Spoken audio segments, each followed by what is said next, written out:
Baik teman-teman semua, di sini saya akan sedikit menjelaskan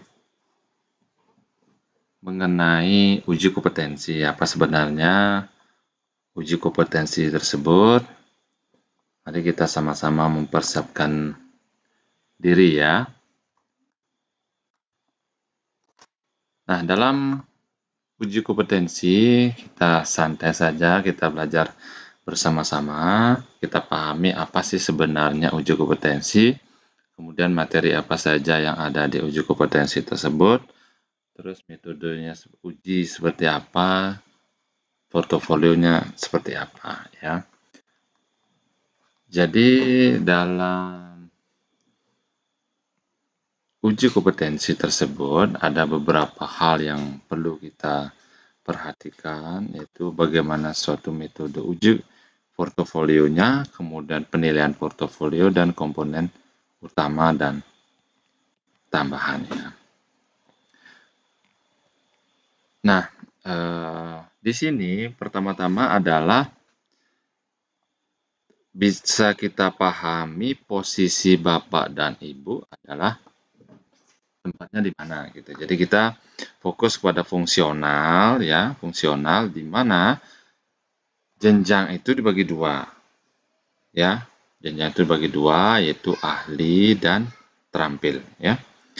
Di mana terampil yaitu minimal pendidikan diploma 3, yaitu mulai dari perawat pemula, terampil, mahir, dan penyelia.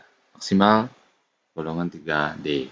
Kemudian dari ahli, yaitu ada pertama, perawat ahli muda, madya, dan utama. Di mana pertama ini adalah golongan 3AB, kemudian perawat ahli muda, yaitu C dan D ya, 3C dan D, di mana perubahan dari jenjang pertama ke muda, dari perawat muda ke madya, yaitu 4A, 4B, dan dari madya ke utama yaitu 4C dan D tersebut memerlukan uji kompetensi.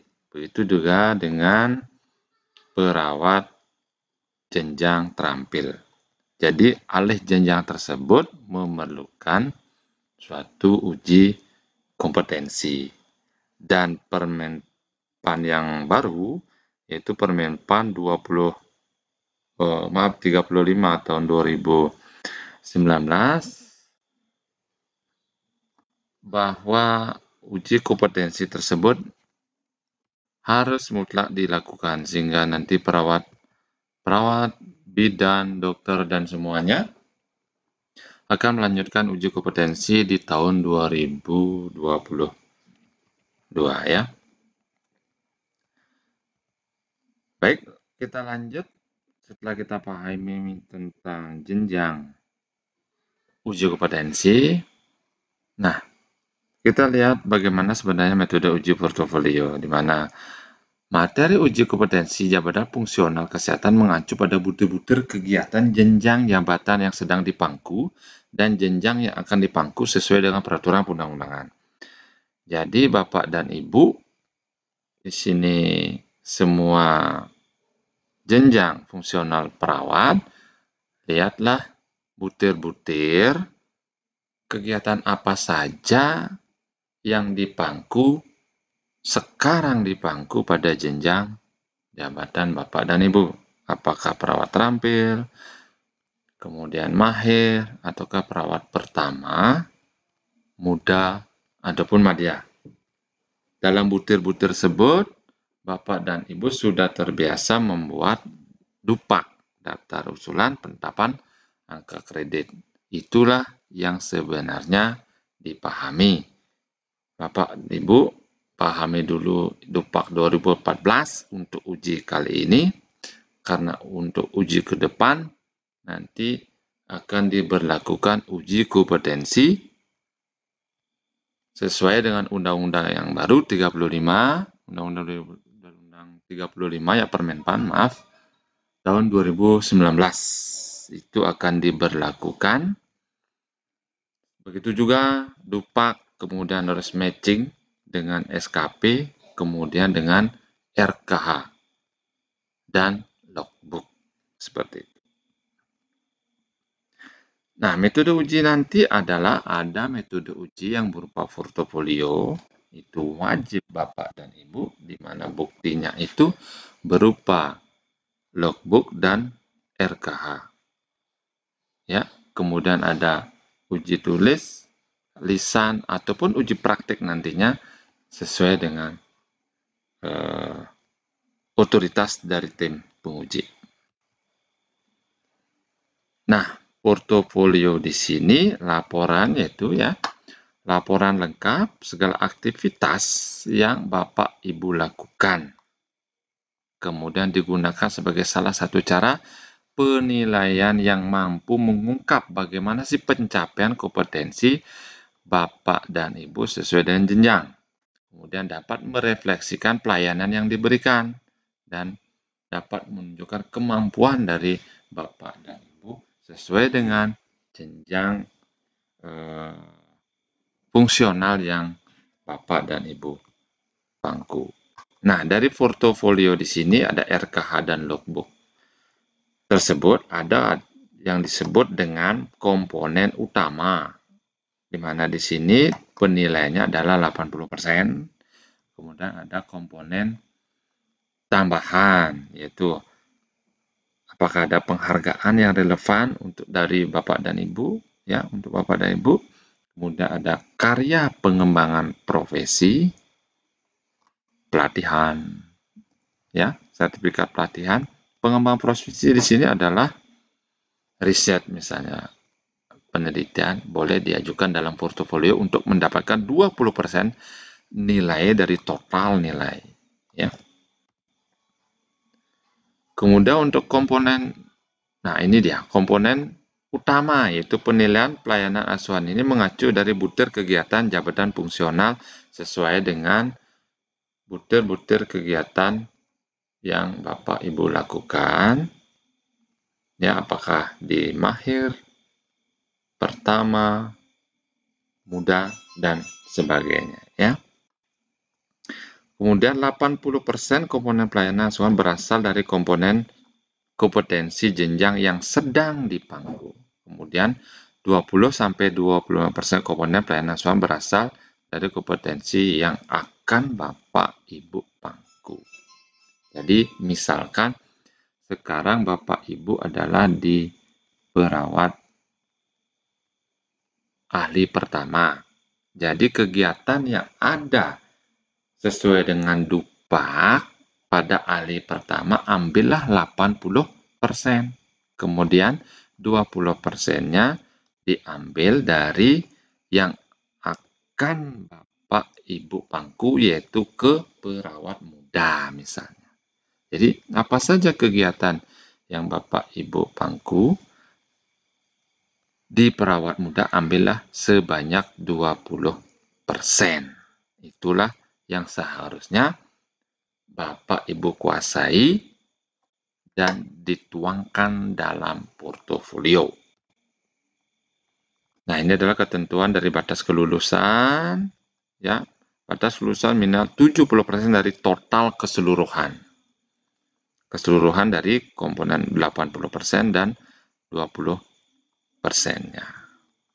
Komponen utama wajib dilakukan dan komponen tambahan dapat memilih di antara 3 pilihan. Ya, komponen tambahan apa saja sih yang disebut dengan komponen tambahan tersebut? Yaitu sesuai dengan yang saya jelaskan tadi. Ada pelatihan, karya pengembangan profesi, research, ada penghargaan yang relevan di bidang kesehatan. Misalnya, bidang kesehatan ya, pegawai teladan itu bisa dipakai komponen tambahan.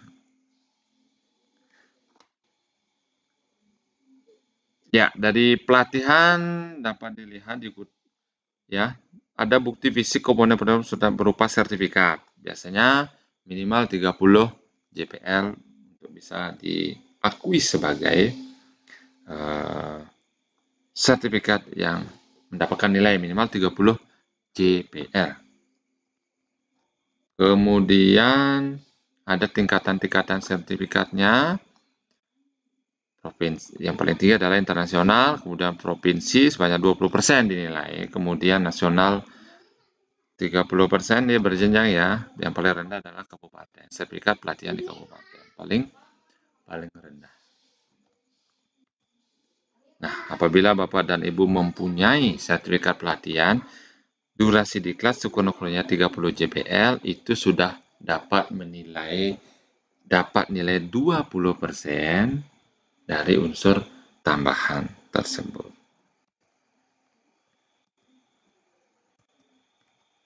Nah, ini dia kita simak karya pengembangan profesi ya, ada laporan penelitian.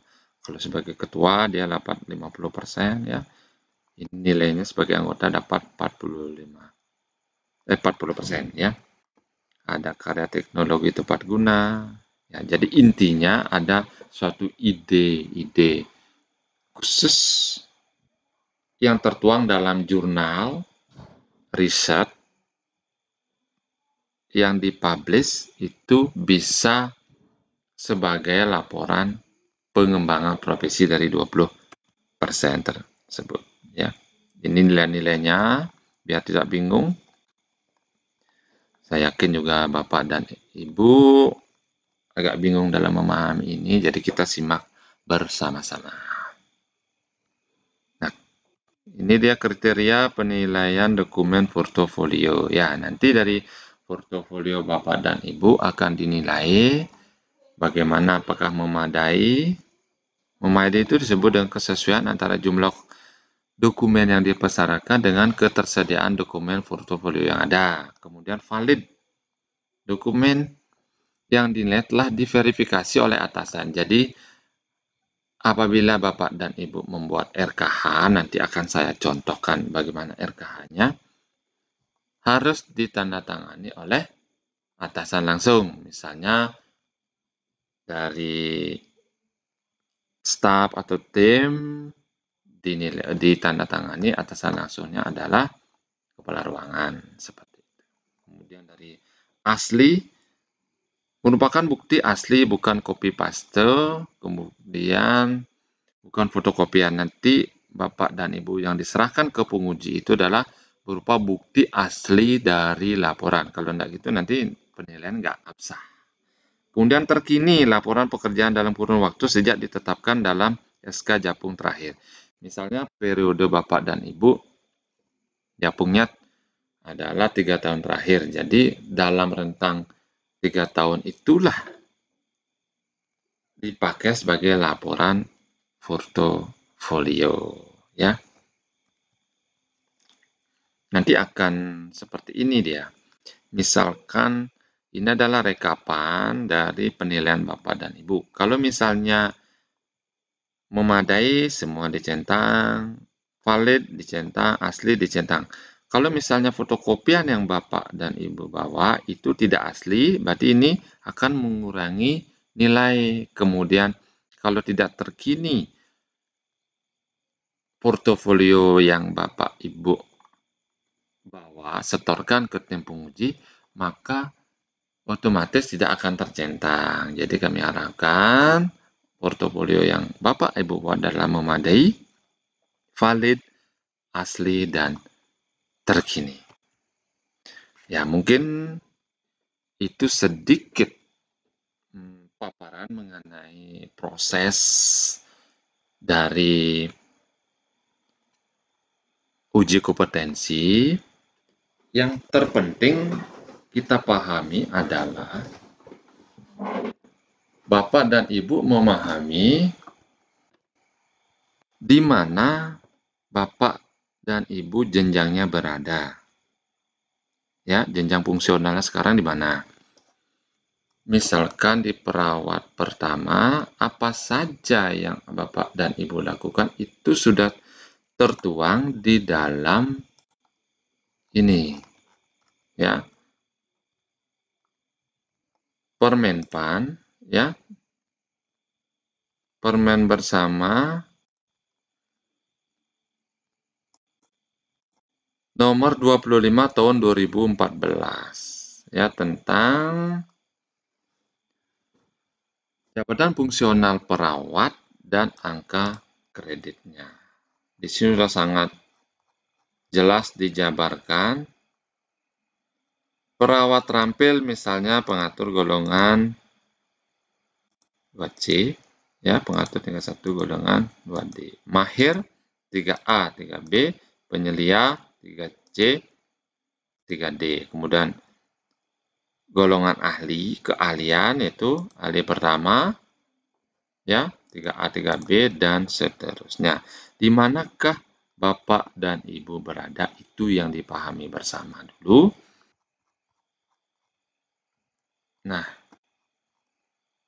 setelah Bapak dan Ibu pahami tentang ini, tentang Permenpan RB, maka untuk uji kompetensi dibuat portofolio. Portofolio saya contohkan seperti ini. Ya, RKH Bapak dan Ibu, saya contohkan diri saya sendiri, yaitu misalnya perawat ahli muda. Perawat ahli muda, saya ambil adalah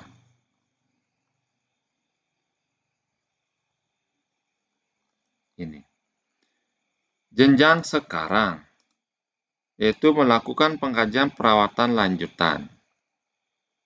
Ya, individu dan keluarga. Jadi, poin-poin ini saya ambil dari Permenpan RB yang tahun 2014 atau sama dengan yang Bapak dan Ibu buat di Dupa. Jadi apa saja yang pekerjaan yang Bapak Ibu dapatkan di ruangan masing-masing dimasukkanlah ke dalam rencana kerja harian perawat. Oke, jadi ada nomor, ada rencana kegiatan, ada target. Targetnya mau berapa? Ada realisasi, ada nomor RM di mana Anda mengkaji, menulis SOAP, kemudian ada paraf. Ini adalah rencana kegiatan harian. Jadi setiap hari hendaknya Bapak dan Ibu membuat suatu rencana kerja harian yang berisi tentang tugas atau kewajiban pada jenjang fungsional yang Bapak Ibu pangku. Ya, itu sama isinya dengan yang di Dupak. Ini ada jenjang yang saya ambil sekarang, kemudian 20%-nya jenjang di atasnya. Jadi ada 1, 2, 3, 4, 5 saya ambil pada jenjang perawat madya. Ya, kalau sekarang muda, saya akan beranjak untuk ke perawat madya nantinya. Jadi 80% pada jenjang sekarang perawat muda, kemudian perawat ahli madya saya ambil 20%-nya. Setiap hari Bapak dan Ibu buat seperti ini, absensi targetnya 1 kali, timbang terima targetnya 1 kali, pre-conference kalau ada targetnya 1 kali, kemudian pada jenjang asuhan keperawatan, silakan Bapak dan Ibu targetkan mau berapa kali. Misalnya memberikan konsultasi data pengkajian keperawatan dasar atau lanjut, Bapak dan Ibu targetkan 2 kali, kemudian berapa yang didapat di ruangan, misalnya 1 kali, kasih aja 1 kali, kemudian pada pasien yang didapatkan, isilah nomor RM-nya. Ya, jadi seandainya ada penguji yang melihat Bapak dan Ibu yang diuji, kemudian untuk membuktikan hal tersebut, misalkan di sampel salah satu RM, maka apapun yang Bapak dan Ibu kerjakan di sana sudah tercermin di dalam lembar keperawatan atau CPPT. Misalnya minimal dalam SOAP ada di sana nama Bapak dan Ibu, ya.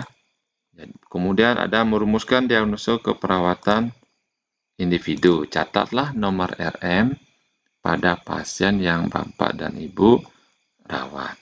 Kemudian ingat di paraf, nanti setiap habis save, ingat tanda tangan. Ini yang disebut dengan rencana kegiatan harian. Jadi apa yang Bapak Ibu tulis di sini, itulah yang akan nanti dikonfirmasi melalui uji kompetensi. Ini disebut dengan RKH, kemudian dibuatlah suatu logbook. Nah, ini dia logbooknya. Kita lihat yang lebih bagus. Ini dia logbooknya. Lembar catatan pencapaian kompetensi jabatan fungsional. Saya contohkan tadi merumuskan diagnosa keperawatan pada individu. Dari beberapa RKH tersebut, ya, masukkanlah suatu RKH atau tindakan yang betul-betul disupervisi oleh atasan Bapak dan Ibu. Sehingga definisi dari logbook ini adalah pencapaian kompetensi jabatan fungsional perawat ahli apa. Ya, itu misalnya judulnya.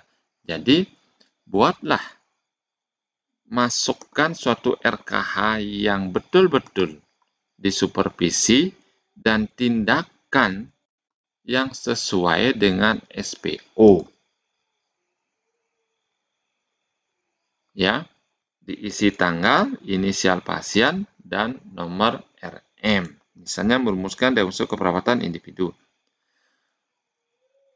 Logbook itu ditulis berdasarkan RKH, ditulis tanggalnya, kemudian inisial pasiennya, kemudian nomor RM, terus pelaksanaan sesuai SPO apa tidak, nanti yang mensupervisilah yang akan mencentang.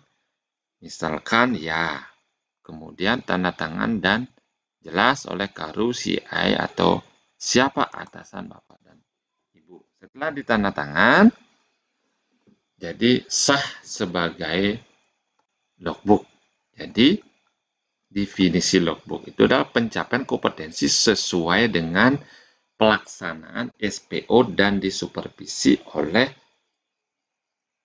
Karu atau atasannya yang dibuktikan dengan tanda tangan yang mensupervisi. Seperti itu. Jadi untuk portofolio, Bapak dan Ibu buat minimal 10 sampai dengan 15 RKH, kemudian dimasukkan ke dalam logbook. Nanti itu sebagai pertanggungjawaban dari Bapak dan Ibu. Mungkin itu dulu sebagai gambaran apa yang seharusnya dikerjakan sebagai bahan dari portofolio Bapak dan Ibu. Jadi siapkan mulai sekarang. Yang pertama siapkan RKH seperti ini. Nanti akan saya share blankonya. Silakan diisi masing-masing jenjang. Nanti dimatchingkan antara Dupak, kemudian dari Dupak ada SKP, kemudian akan matching dengan rencana kegiatan harian. Yang sebenarnya adalah rencana harian inilah dulu, kemudian baru nanti penyusunan Dupak direkap dalam beberapa bulan, 1 semester, kemudian dalam 1 tahunnya rekapannya yang disebut dengan SKP. Jadi itu matching selama 1 tahun tersebut. Ya.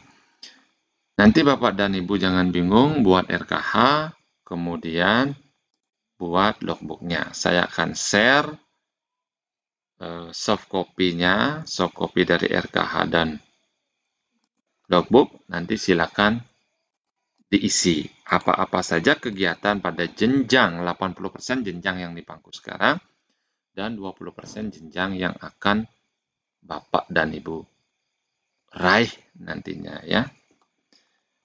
Jadi itu dulu, nanti untuk persyaratan uji kompetensi akan saya share nanti. Jadi untuk uji kompetensi hari ini, kali ini ya tahun 2020, saya masih berkoordinasi dengan pihak manajemen terkait dengan SK tim dan tim penguji karena pergantian direktur. Kemudian kami di sekretariat masih membuat suatu proposal. Dari proposal tersebut kami kirimkan ke Puskad Mutu Kemenkes. Dari sana baru didapatkan nanti suatu rekomendasi untuk melakukan uji kompetensi. Setelah ada rekomendasi, baru kami akan jadwalkan uji kompetensinya. Uji kompetensi kemungkinan kami targetkan adalah di awal Juli atau pertengahan Juli. Jadi mohon bersabar. Sebelum ada rekomendasi, kami tidak berani melakukan suatu uji kompetensi. Mari kita bersama-sama berdoa sehingga uji kompetensi ini dapat berjalan dengan baik. Jadi silakan kuasai dulu tentang Permenpan RB tentang jabatan fungsional perawat dari jenjang, kemudian apa yang dikerjakan. Buatlah suatu rencana kegiatan harian mulai sekarang dan logbook. Mungkin demikian dulu dari saya. Sekian dan